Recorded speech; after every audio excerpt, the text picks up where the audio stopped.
Au sommaire de cette édition, 200 000 €, c'est le montant de la subvention que le conseil municipal vote ce soir pour le Mans FC, un chiffre identique à celui de l'an dernier.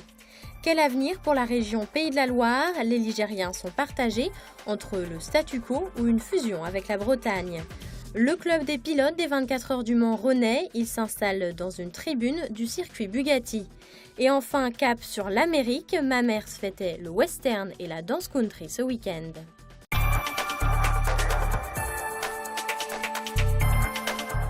200 000 €, c'est la somme que le conseil municipal devrait octroyer ce soir au Mans FC. Exactement la même que celle votée il y a un an, alors que le club était en DH. L'idée, permettre aux 100 et or de poursuivre leur progression, alors qu'ils viennent d'accéder à la division supérieure cette saison.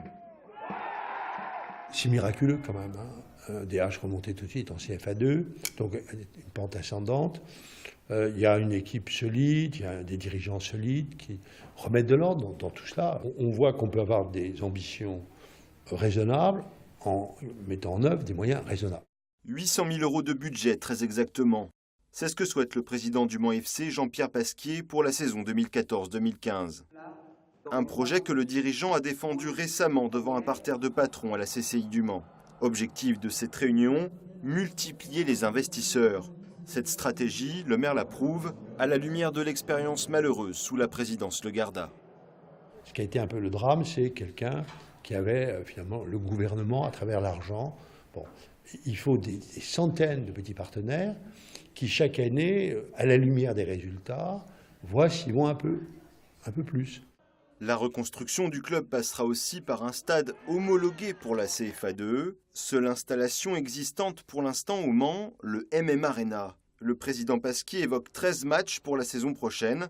Impensable il y a encore quelques semaines car le club n'en a pas les moyens financiers. Mais la mairie semble vouloir faire un pas sous certaines conditions. Dans le cadre de la convention qu'on a passée avec le Mans Stadium, on a des mises à disposition gratuites. Alors, en même temps, il y a les frais de match qu'il faut qu'on regarde. C'est pour ça qu'on souhaite que les supporters nous donnent un coup de main sur l'encadrement des matchs. L'option complémentaire, moyennant quelques travaux, se nomme la pince nardière. Depuis la déroute financière du club, le dossier est dans les mains du liquidateur judiciaire. Selon Jean-Claude Boulard, les discussions avancent pour un éventuel rachat des locaux. Cela pourrait aller très vite, dénouement attendu dans le courant de la semaine prochaine.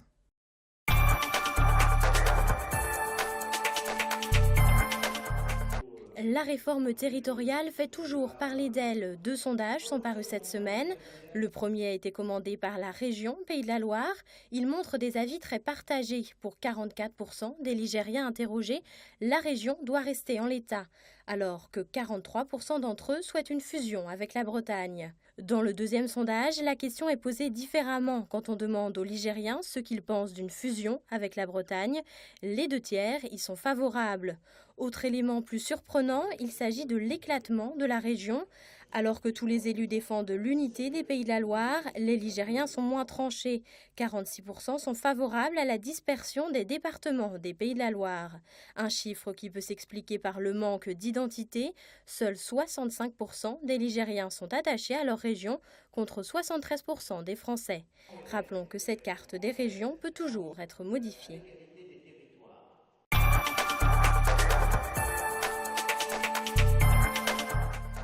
Sur cette image, 11 victoires aux 24 heures du Mans, 5 d'Emmanuel Epiro, 4 d'Henri Pescarolo, dont 2 avec Gérard Larousse.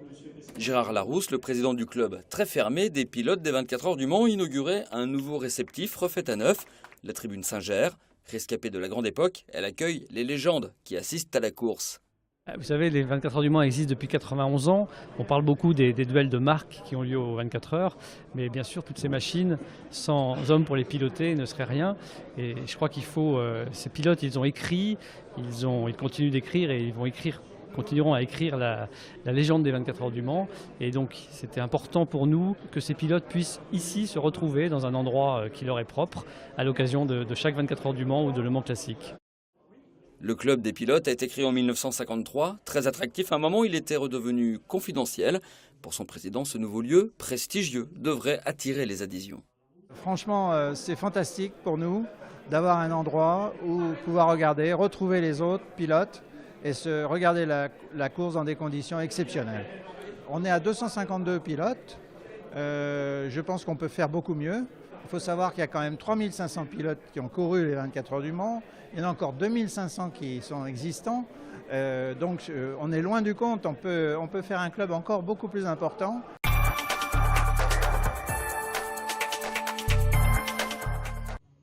Mamers à l'heure américaine. Le temps d'un week-end, la ville s'est replongée dans le 19e siècle du Far West avec au programme costumes d'époque et reconstitution.